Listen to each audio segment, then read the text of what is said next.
ప్రణవి, మీ అమ్మగారింటికి వెళ్దాం ఉన్నాం. మా అత్తగారు ఊరు ఎప్పుడు వెళ్దామన్నా సరే ఆటో మీద కానీ బండి మీద కానీ వెళ్తుంటాను.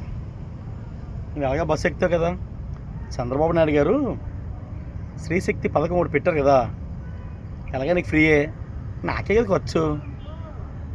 మళ్ళీ నువ్వు బస్సు మీద బండి మీద అంటే చాలా ఖర్చు ఎక్కిపోద్ది. నీతో పాటు నేను ప్రయాణం చేస్తాను.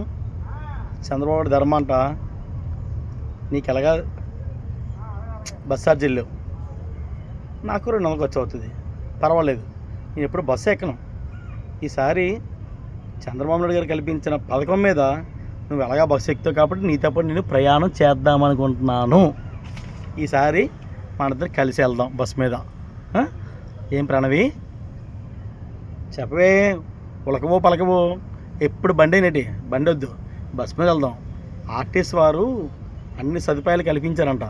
ఏంటి, ఏమైనా ప్రమాదాలు జరిగినా ఎవరికి ఇబ్బంది లేకుండా రోడ్డు ప్రమాదాలు నివారించే విధంగా బళ్ళు మీద వెళ్తే ట్రాఫిక్ అంతరాయం కలుగుతుంది. కాబట్టి చంద్రబాబు నాయుడు గారు ఈ పథకం పెట్టి రోడ్డు ప్రమాదాల నివారణ నిర్మూలించడానికి అందరినీ బస్సుల్లో ప్రయాణం చేయమని చెప్పారు. అందు గురించి మనిద్దరం ఈ రోజుకి మాత్రం వెళ్దాం. నేను చాలా రోజులు బట్టి మీ అమ్మగారింటికి రాలేదు, నేను వస్తానే. ప్రణవి దా, ప్రయాణం అవ్వు.